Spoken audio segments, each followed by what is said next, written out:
بسم الله الرحمن الرحيم الحمد لله وحده من لا نبي بعده وأشهد أن لا إله إلا الله وحده لا شريك له ونشهد أن سيدنا ونبينا ومولانا محمدا عبده ورسوله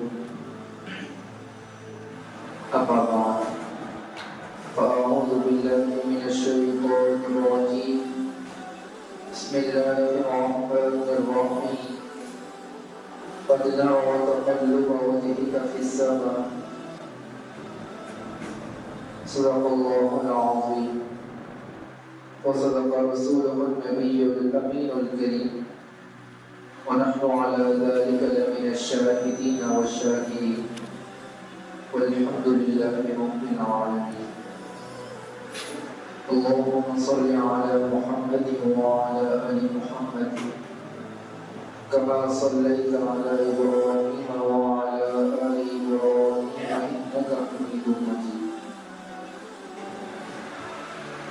محترم اللہ تبارک و تعالیٰ کا ہم پر بڑا فضل و کرم ہے، ہم پر بڑا احسان ہے کہ اللہ تبارک و تعالیٰ نے ہمیں اشرف المخلوقات بنا کر اپنے پیارے حبیب حضرت محمد مصطفیٰ صلی اللہ علیہ وسلم کی امت میں پیدا فرمایا۔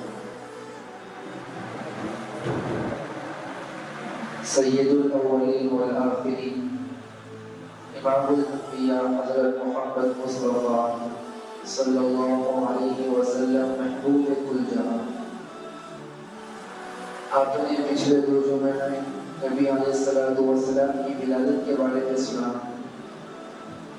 آج نبی علیہ السلام کا حسن کے بارے میں کچھ بات میں کرنا چاہوں گا۔ نبی علیہ السلام محبوب کل جہاں ہے، خالق کے بھی محبوب ہے اور مخلوق کے بھی محبوب ہے، مثلاً جمادات کے بھی محبوب ہے۔ چنانچہ نبی علیہ السلام نے فرمایا احد جبل یحبنا ونحبہ، احد ایسا پہاڑ ہے جو ہم سے محبت کرتا ہے اور ہم اس سے محبت کرتے ہیں۔ نباتات کے بھی محبوب ہے، نبی علیہ السلام کی جدائی میں رویا۔ حیوانات کے بھی محبوب ہے، جب نبی علیہ السلام نے حجۃ الوداع کے موقع پر قربانی کی تو اونٹوں کو قربانی کے لیے لایا گیا۔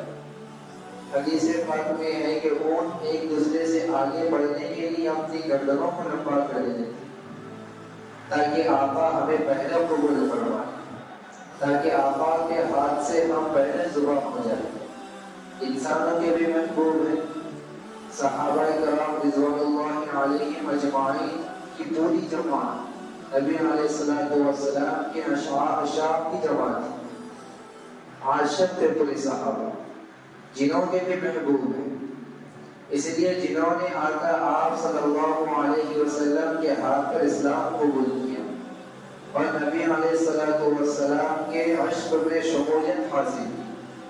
فرشتوں کے بھی محبوب ہیں، جبرائیل اور میکائیل علیہ السلام آسمانوں میں نبی علیہ السلام کے وزیر ہیں اور اللہ کے محبوب سے محبت فرمانے والے۔ اس طرح مخلوق کو ساری مکمل ہو گئی، جمادات، نباتات، حیوانات، انسانات، جنات اور فرشتے۔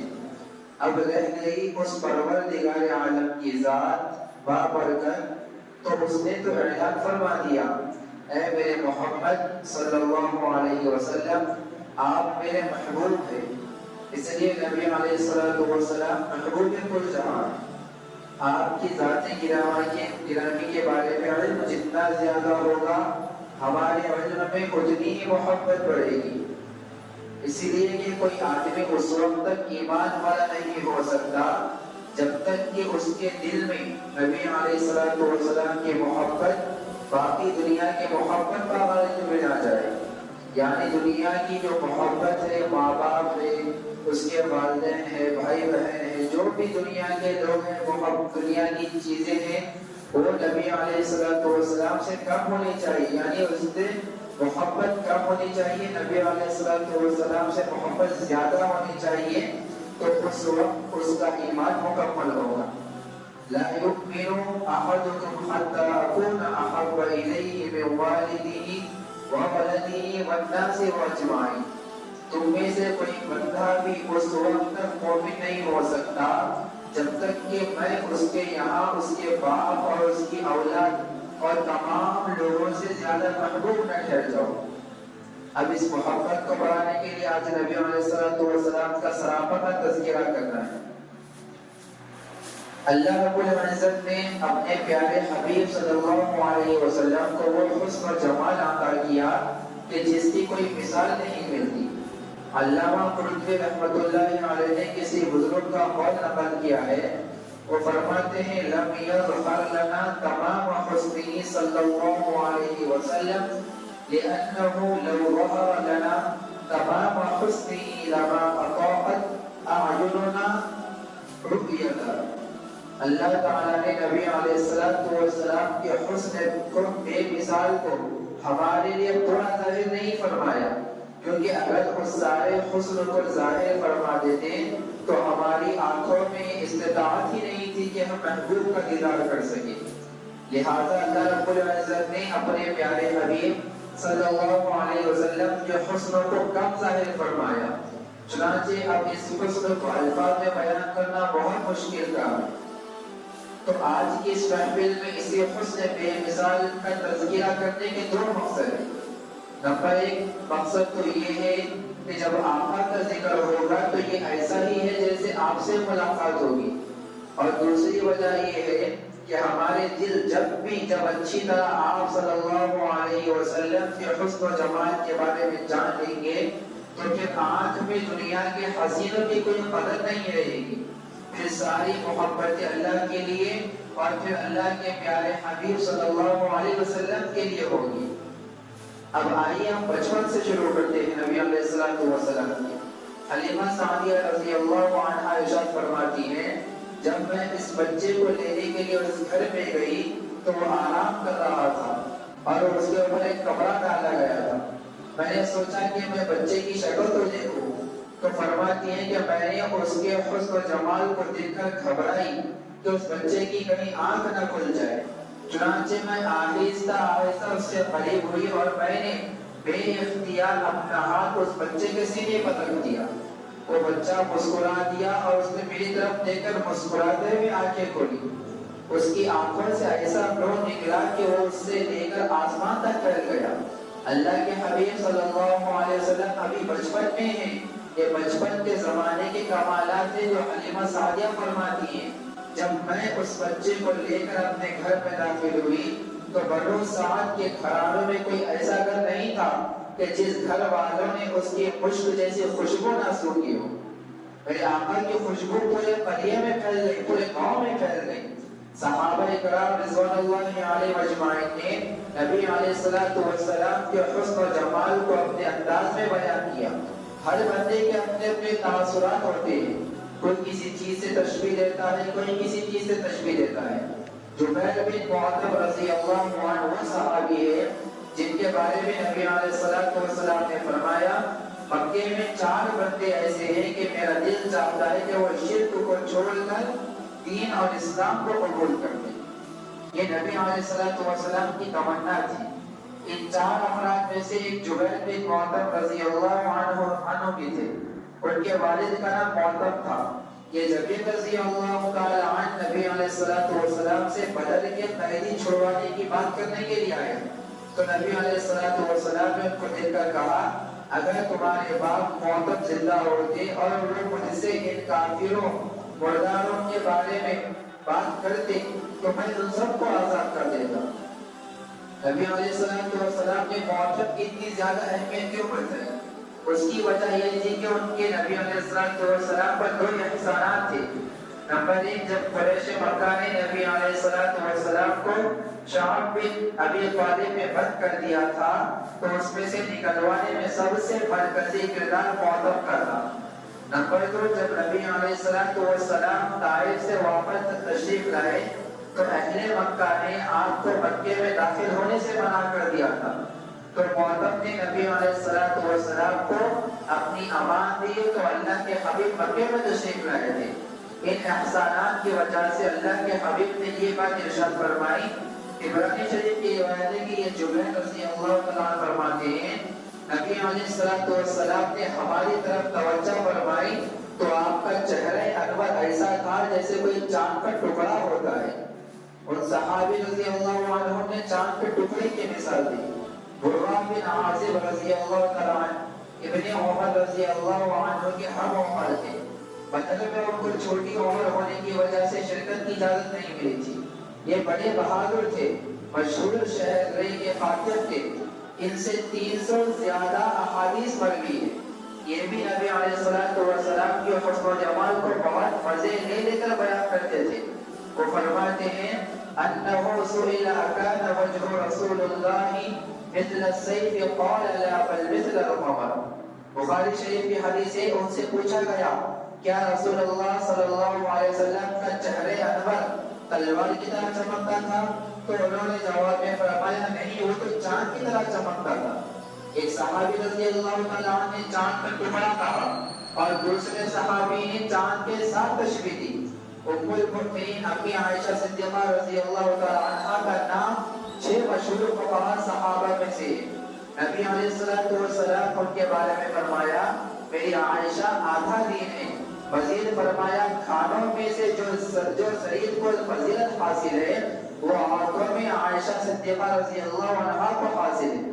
ان کی پاکدامنی کی گواہی خود اللہ رب العزت نے قرآن پاک میں بیان فرمائی۔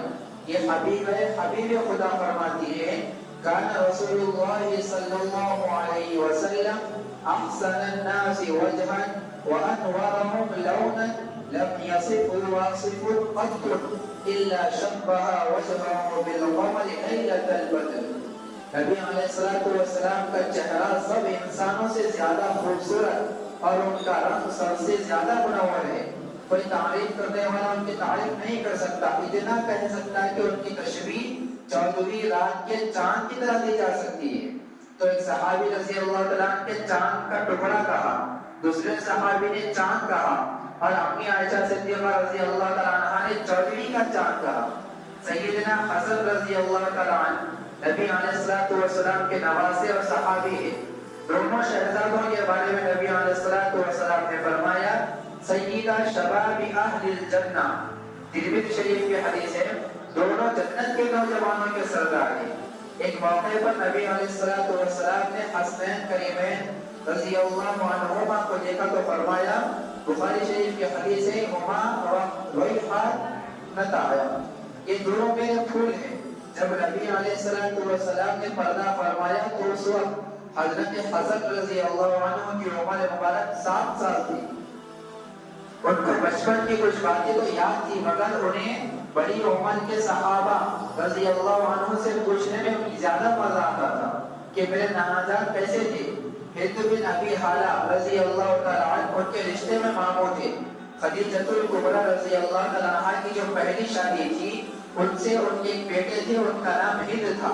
جب نبی علیہ السلام سے شادی ہوئی تو وہ بیٹے آپ صلی اللہ علیہ وسلم کی تربیت میں آ گئے۔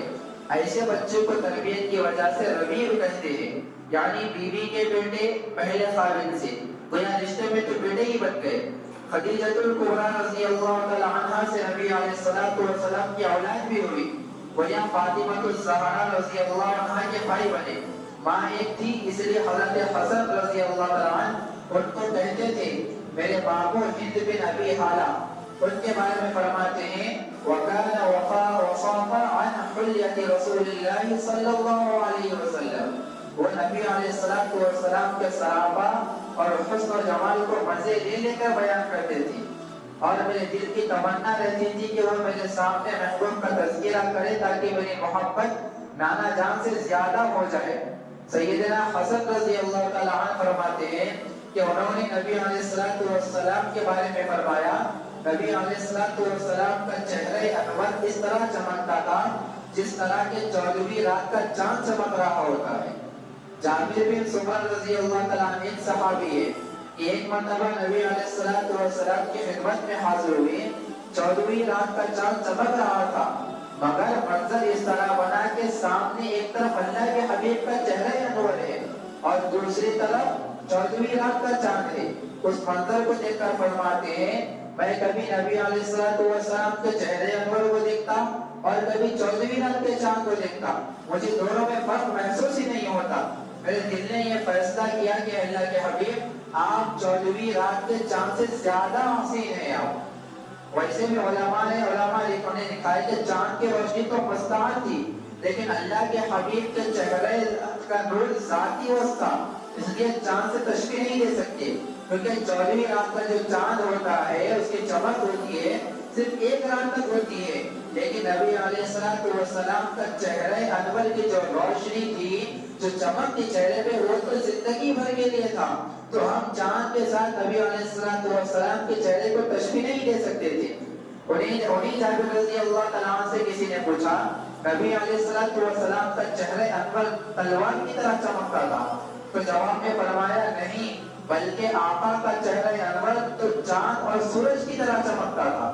ایک صحابی عمار بن یاسر رضی اللہ تعالیٰ عنہ، ان کا عجیب گھرانہ تھا، ان کی والدہ سمیہ رضی اللہ عنہا اسلام کی پہلی شہیدہ تھی۔ جب ان کو ابو جہل اور ابو لہب وغیرہ سزا دے رہے ہوتے تو نبی علیہ السلام نے ارشاد فرمایا اے آل یاسر صبر کرو، تمہارا ٹھکانہ جنت ہے۔ یعنی حضرت عمار بن یاسر رضی اللہ عنہ سے نبی علیہ السلام نے فرمایا اے آل یاسر، اے یاسر کی اولاد، تم صبر کرو، تمہارا ٹھکانہ جنت ہے۔ نبی علیہ السلام نے ارشاد فرمایا 3 بندے ایسے ہیں کہ جنت ان کی مشتاق ہے، جنت ان کا شوق رکھتی ہے۔ نمبر 1 حضرت علی رضی اللہ تعالیٰ عنہ، نمبر 2 حضرت عمار رضی اللہ تعالیٰ عنہ، نمبر 3 حضرت سلمان فارسی رضی اللہ تعالیٰ عنہ۔ عمار بن یاسر رضی اللہ تعالیٰ عنہ کے پوتے نے ایک صحابہ ربیع بنت معاوض رضی اللہ عنہا سے نبی علیہ السلام کے پلے مبارک کے بارے میں پوچھا تو وہ فرمانے لگی اگر کوئی بندہ نبی علیہ السلام کے چہرے انور کو دیکھتا تو یوں محسوس ہوتا جیسے سورج طلوع ہو رہا ہوتا ہے۔ حضرت عبداللہ بن مسعود رضی اللہ تعالیٰ عنہ 6 نمبر کے صحابی تھے، چنانچہ وہ اپنے بارے میں فرماتے تھے میں نے اپنے آپ کو 6 نمبر پر مسلمان پاتا۔ یہ نبی علیہ السلام کے سفر کے خادم تھے، نالی مبارک سنبھالتے تھے، مسواک پیش کرتے تھے، بستر بچھاتے تھے، وضو کرواتے تھے، خیال رکھتے تھے نبی علیہ السلام کا۔ انہیں کو اللہ تعالیٰ نے ابو جہل کا سر کاٹنے کی سعادت عطا کی۔ ایک مرتبہ نبی علیہ السلام نے حکم فرمایا ابن مسعود قرآن سناؤ، تو انہوں نے سورہ نساء کی کچھ آیتیں نبی علیہ السلام کے سامنے پڑھی۔ وہ فرماتے ہیں كنت اذا رأيت وجه رسول الله قلت كأنه دينار هرقلي، جب بھی میں نبی علیہ السلام کا چہرے انور کو دیکھتا تو مجھے یوں لگتا کہ جیسے چاندی کا کوئی دینار ہے۔ پہلے زمانے میں چاندی کا نیا سکہ بہت چمکدار ہوتا تھا، اس زمانے میں چونکہ دینار ہوتے تھے اس زمانے میں، اس لیے انہوں نے دینار کے ساتھ تشبیہ دی۔ حضرت ابو ہریرہ رضی اللہ تعالیٰ عنہ سید المحدثین، یعنی جتنے بھی حدیث لکھنے والے سب کے سردار، حضرت ابو ہریرہ رضی اللہ تعالیٰ عنہ فرماتے ہیں کان رسول اللہ صلی اللہ علیہ وسلم ابیض کانما صیغ من فضہ، اللہ کے پیارے حبیب صلی اللہ علیہ وسلم کا جمال ایسا تھا کہ جیسے چاندی سے کوئی ڈھلی ہوئی ہوتی ہے۔ جب رسول اللہ صلی اللہ علیہ وسلم کا ایسا حسن و جمال ہے تو پھر محبت انہی سے کرنے کا مزہ ہے۔ ہم اگر تصور بھی کریں تو دنیا کی شکلوں کی بجائے اللہ کے حبیب کا تصور کرے۔ اگر انسان تہجد کے وقت میں نبی علیہ السلام کا خیال دل میں جمائے تو پھر محبت کی کچھ لہریں اٹھ رہی ہوتی ہے۔ اس لیے عاشقوں کے لیے تہجد کا وقت بہترین وقت ہوتا ہے، اس وقت عشق کے بیمار کو راحت مل رہی ہوتی ہے۔ حضرت انس رضی اللہ تعالیٰ عنہ ایک ایسے صحابی ہے جنہوں نے نبی علیہ السلام کی 10 سال تک خدمت کی۔ ان کی والدہ ام سلیم رضی اللہ عنہا نے ان کی چھوٹی عمر میں ہی نبی علیہ السلام کی خدمت میں پیش کر دیا کہ نبی علیہ السلام کے لیے سبزی توڑ کر لاتے تھے۔ چنانچہ اللہ کے حبیب نے ان کی کنیت ابو حمزہ رکھی، یعنی سبزی توڑنے والا۔ ایک مرتبہ ان کی خدمت سے خوش ہو کر نبی علیہ السلام نے ان کی عمر میں، مال میں اور اولاد میں برکت کی دعا کی۔ حدیث پاک میں ہے کہ ان کے مال میں ایسی برکت آئی کہ لوگوں کے باغ میں سال میں ایک مرتبہ پھل دیتے تھے لوگوں کے باغ، اور ان کا باغ سال میں 2 مرتبہ پھل دیتا تھا۔ ان کے پاس سونے کی اینٹیں ہوتی تھی اور وہ ان اینٹوں کو لکڑی کاٹنے والے کلہاڑی کے ساتھ توڑا کرتے تھے۔ اب سوچے کہ اگر لکڑی کاٹنے والے کلہاڑی کے ساتھ سونے کو توڑا جائے تو اس کا مطلب یہ ہے کہ تولے ماشے کی بات نہیں ہے، لاکھوں کروڑوں میں ہوگا سونا پر۔ اللہ تعالیٰ نے ان کی اولاد میں برکت دی، انہوں نے اپنی آنکھوں سے اپنی اولاد اور ان کے بچے 125 کی تعداد میں دیکھے۔ ان کے بچے کتنے؟ 125 کی تعداد میں دیکھے، بیٹے بیٹیاں پوتے پوتیاں نواسے نواسیاں سب۔ یہ نبی علیہ السلام کی دعا کا نتیجہ تھا۔ اللہ رب العزت نے ان کی عمر میں ایسی برکت دی کہ وہ 103 سال تک زندہ رہے۔ اللہ تعالیٰ نے تینوں چیزوں میں برکت دی۔ ایک مرتبہ ایک صاحب ان کے ہاں مہمان آئے تو باندی نے ان کے ہاتھ دھلوائے۔ بعد میں ہاتھ صاف کرنے کے لیے کپڑا نہیں تھا، چنانچہ وہ ایک تولیہ ٹوال ہوتا ہے جو ہم ہاتھ پوچھتے ہیں، جو میلا تھا، یہ دیکھ کر حضرت انس رضی اللہ تعالیٰ عنہ کو ڈانٹا کہ میلا تولیہ لے کر کیوں آئی ہو؟ وہ کہنے لگی ابھی صاف کر کے لاتی ہو۔ وہ دوڑتی ہوئی گئی، سامنے ایک تندور تھا، یعنی جس میں نان کی روٹی پکاتے ہیں، جس کے نان کی روٹی اس کے اندر پکاتے ہیں تندور میں، وہ تندور تھا جس میں آگ جل رہی تھی۔ اس نے وہ تولیہ تندور میں ڈال دیا، پھر تھوڑی دیر کے بعد اس کو باہر نکال کر لے آئی تو وہ بڑا صاف ستھرا اور گرم گرم تھا۔ اس نے مہمان کو پیش کیا اور کہا کہ جی اب آپ اس تولیے سے ہاتھ صاف کر لیں۔ یہ دیکھ کر مہمان حیران ہوئے اور پوچھنے لگا بھائی یہ مسئلہ کیا ہے؟ حضرت انس رضی اللہ عنہ نے بتایا کہ ایک مرتبہ نبی علیہ السلام ہمارے گھر میں تشریف لائے تھے، آپ نے اس تولیے سے اپنے مبارک ہاتھوں کو صاف کیا، اس کے بعد آگ نے تو اس کو جلانا نہیں چھوڑ دیا۔ نبی علیہ السلام نے اس تولیے کو ہاتھ لگایا تھا، ہاتھ صاف کیا تھا، تو اس وقت سے اس تولیے کو آگ نے جلانا چھوڑ دیا، آگ اس کے بعد سے جلاتی نہیں ہے اسے۔ چنانچہ جب یہ میلا ہو جاتا ہے تو ہم اس کو آگ میں ڈال دیتے ہیں، آگ میل کچل تو کھا لیتی ہے مگر تولیے کو نہیں جلاتی، اور ہم صاف تولیے کو باہر نکال کر لے آتے ہیں۔ وہ انس رضی اللہ عنہ بتلاتے ہیں کان رسول اللہ صلی اللہ علیہ وسلم ابیض الوجہ، نبی علیہ السلام کا رنگ سفید گھوڑا چٹا تھا۔ ایک ابو طفیل رضی اللہ عنہ ایسے صحابی ہیں جو سب صحابہ کے آخر میں فوت ہوئے، ان کی وفات 110 ہجری میں ہوئی۔ وہ فرماتے ہیں کان ابیض ملیحا، نبی علیہ السلام سفید تھے مگر ملیح تھے۔ ملیح ملح سے نکلا، اس کا مطلب ہے نمکین۔ جیسے کوئی بندہ نمکین چیز کھائے تو پھر چھوڑنے کو دل نہیں کرتا، نمکین چہرہ اردو کا ایک لفظ ہے، اس کا مطلب یہ ہے کہ وہ چہرہ جس سے نظر ہٹائی نہ جا سکے، ایک دفعہ دیکھو تو پھر دیکھنے کو جی چاہے، چنانچہ پھر دیکھیں، اس کے بارے میں کہتے کہ یہ بڑا نمکین چہرہ ہے۔ ابو طفیل رضی اللہ تعالیٰ فرماتے ہیں کہ نبی علیہ السلام کا مبارک چہرہ ایسا ہی تھا۔ سچی بات تو یہ ہے کہ نازا ہے جس پہ حسن، وہ حسن رسول ہے، نازا ہے جس پہ حسن، وہ حسن رسول ہے۔ یہ کہکشاں تو آپ کے قدموں کی دھول ہے۔ جس چہرے انور کے بارے میں اللہ تعالیٰ نے فرماتا ہے قد نرى تقلب وجهك في السماء، میرے محبوب جب آپ آسمان کی طرف دیکھتے ہیں تو ہم آپ کے چہرے اقدس کی طرف دیکھ رہے ہوتے ہیں۔ عمر بن خطاب رضی اللہ تعالیٰ عنہ مراد مصطفیٰ ہے، یعنی جس کو نبی علیہ السلام نے کعبے کا خلاف پکڑ کر اللہ تعالیٰ سے مانگا تھا، 40ویں نمبر پر اسلام قبول کرنے والے ہیں۔ ایک مرتبہ نبی علیہ السلام نے خواب دیکھا کہ حضرت عمر رضی اللہ تعالیٰ نے بہت لمبی قمیص پہنی ہوئی ہے اور باقی لوگوں نے اپنے جسم کے سائز کے مطابق قمیص پہنی ہے، کرتا پہنا ہوا ہے۔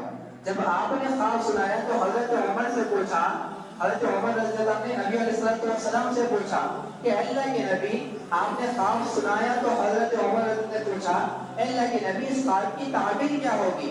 تو نبی علیہ السلام نے تعبیر دی کہ یہ قمیص ہر بندے کے دین کی مثال ہوتی ہے۔ اللہ تعالیٰ نے تمہیں اتنا دین عطا کیا، اتنا دین عطا کیا کہ تمہاری قمیص سب سے زیادہ لمبی تھی۔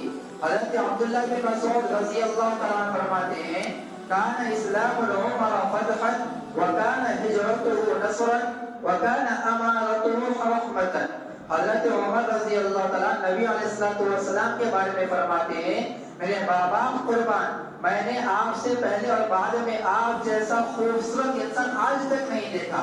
یہاں ایک نقطہ سمجھ لیجیے، آپ صلی اللہ علیہ وسلم کا حسن و جمال اتنا کیوں تھا؟ توجہ فرمائیے، حدیث پاک میں آیا کہ جب جنتی جنت میں جائیں گے تو ان کی حور و غلمان پر جو پہلی نظر پڑے گی، تو جنت کی حور ہوتی ہے اس پر پہلی نظر پڑے گی تو ان کے حسن کو دیکھ کر یہ اتنے زیادہ حیران ہوں گے کہ 70 سال تک یہ ٹکٹ خرید کر ان کو دیکھتے رہیں گے۔ ان کو وقت گزرنے کا پتہ ہی نہیں چلے گا کب 70 سال گزر گئے، پھر وہ جنت میں رہنا شروع کر دیں گے۔ پھر ایک ایسا وقت آئے گا کہ جنتیوں کو اللہ تعالیٰ کا دیدار ہوگا۔ جب ان کو اللہ تعالیٰ کا دیدار ہوگا تو نور کی ایک بارش ہوگی اور وہ نور ہر جنتی کے چہرے پر لگ جائے گا۔ جیسے آندھی میں چہرے پر مٹی جم جاتی ہے، ویسے دھول جیسا ہوا آتی ہے، دھول کیسا اڑتی ہے تو آ کر چہرے پر جم جاتی ہے، ویسا ہی اللہ تعالیٰ کا نور آ کر جنتیوں کے چہرے پر چپک جائے گا، لگ جائے گا۔ تو اللہ تعالیٰ کے دیدار کی وجہ سے چہرے پر ایسا نور آ جائے گا کہ جب یہ جنتی واپس لوٹ کر آئیں گے تو جنتی مخلوق ان کو دیکھ کر اتنی حیران ہوگی کہ 70 سال تک وہ ان کو ٹکٹ خرید کر دیکھتے رہیں گے۔ جب جنتی لوگ اللہ تعالیٰ کا دیدار کریں گے اور اس کی وجہ سے ان کا حسن اتنا ہوگا کہ حور و غلمان بھی 70 سال تک، حور یعنی 70 سال تک ٹکٹ باندھ کر ان کو دیکھیں گے۔ تو جس اللہ رب العزت نے، جس اللہ کے حبیب نے اپنی زندگی میں اللہ رب العزت کا دیدار کیا تو سوچے تو ان کا حسن کتنا بڑا ہوگا۔ نبی علیہ السلام نے تو دنیا میں ہی اللہ کا دیدار کر لیا ہے معراج پہ جا کر، تو سوچیے اللہ کا حسن اتنا ہوگا تو نبی علیہ السلام کا حسن جمال کتنا ہوگا۔ تو ہمیں اس بات سے یہ سبق ملتا ہے کہ ہم نبی علیہ السلام کے پیچھے چلے، ان کے چہرے اقدس کو سوچے، ان کی سنتوں پر عمل کریں، یہ ہمیں ایک سبق ملتا ہے۔ یہ دنیا کے پیچھے بھاگنا نہیں ہے، ایک سبق یہاں میں مل گیا ہے۔ اور جس اللہ رب العزت کو ان کا حسن کتنا بڑا ہوگا، ان کے حسن و جمال کا کیا عالم ہوگا۔ ابن عساکر نے ایک عجیب بات لکھی ہے کہ امی عائشہ صدیقہ رضی اللہ عنہا فرماتی ہیں ایک مرتبہ میرے ہاتھ میں سوئی گر گئی تھی، میرے ہاتھ سے اندھیرا تھا اور سوئی کا پتہ نہیں چل رہا تھا، سوئی تو بہت باریک ہوتی ہے اور اوپر سے اندھیرا تھا۔ اتنے میں میرے آقا کمرے میں تشریف لائے، جیسے ہی میرے آقا داخل ہوئے چہرے کا ایسا نور تھا کہ مجھے اس کی وجہ سے اپنی جو سوئی نظر آنے لگی، جو گری ہوئی تھی وہ سوئی نظر آنے لگی، اتنا میرے آقا کا نور تھا چہرے کا۔ بہقی نے دلائل نبوہ میں روایت بیان کی ہے، عبداللہ بن عباس رضی اللہ تعالیٰ فرماتے ہیں کان رسول اللہ صلی اللہ علیہ وسلم یرا باللیل فی الظلمۃ کما یرا بالنار من الضوء۔ اللہ تعالیٰ کا دیدار حاصل کرنے کے بعد آپ صلی اللہ علیہ وسلم کی بینائی ایسی ہو گئی تھی کہ آپ رات کے اندھیرے میں اسی طرح دیکھتے تھے جیسے لوگ دن کی روشنی میں دیکھا کرتے تھے۔ مسلم شریف ایک روایت ہے کہ عمرو بن عاص رضی اللہ تعالیٰ فرماتے ہیں اور دنیا میں کوئی ایسا نہیں تھا کہ مجھے نبی علیہ السلام سے بڑھ کر اس سے محبت ہوتی، میری آنکھوں میں ان سے زیادہ کوئی گزرنے والا بھی نہیں تھا، اور میں جب جاتا تھا تو آقا کے چہرے انور کا نور اتنا ہوتا تھا کہ مجھے آپ کے چہرے انور کو آنکھ بھر دیکھنے کی ضرورت نہیں ہوتی تھی۔ جیسا کہ ہم سورج کو نہیں دیکھ سکتے ہیں، ابھی ہم سورج کو اٹھائیں گے آنکھ کی طرف دیکھیں گے تو سورج ہمارے پاس ایسی روشنی مارتا ہے کہ ہماری آنکھیں اپنے آپ بند ہو جاتی ہے۔ تو آقا کے چہرے کا نور ایسا تھا کہ میں آقا کے نور کے چہرے کو دیکھ ہی نہیں سکتا تھا، اتنا آقا کے چہرے کا نور تھا۔ یعنی ہم اس آقا کے چہرے کے نور کو نہ چاند کے ساتھ تشبیہ دے سکتے ہیں نہ سورج کے ساتھ تشبیہ دے سکتے ہیں۔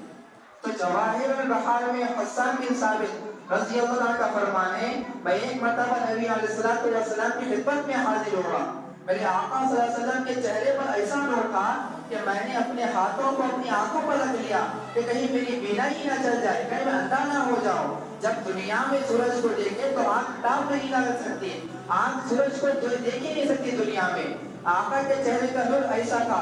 لیکن حسان بن ثابت رضی اللہ عنہ فرماتے ہیں وَأَحْسَنُ مِنْكَ لَمْ تَرَ قَطُّ عَيْنِي وَأَجْمَلُ مِنْكَ لَمْ تَلِدِ النِّسَاءُ خُلِقْتَ مُبَرَّأً مِنْ كُلِّ عَيْبٍ كَأَنَّكَ قَدْ خُلِقْتَ كَمَا تَشَاءُ إِنَّ جَمَالَ نَبِيِّنَا كَانَ فِي غَايَةِ الْكَمَالِ لَكِنَّ اللَّهَ صَبَرَ عَنْ أَصْحَابِهِ كَثِيرٌ مِنْ ذَلِكَ الْجَمَالِ الظَّاهِرِ وَالْكَمَالِ الْبَاهِرِ إِذَا لَوْ بَرَزَ إِلَيْهِمْ لَصَعَبَ النَّظَرُ إِلَيْهِ عَلْمِهِمْ۔ اللہ تعالیٰ نے صحابہ رضوان اللہ مجمعین میں سے اس جمال کو چھپایا تھا. اگر وہ جمال ان پر ظاہر کر دیا جاتا تو صحابہ جتنے تھے ان کی نگاہیں محبوب کے چہرے کی طرف دیکھ ہی نہیں سکتی تھی. اتنا بڑے آقا نبی صلی اللہ علیہ وسلم کا نور تھا. تو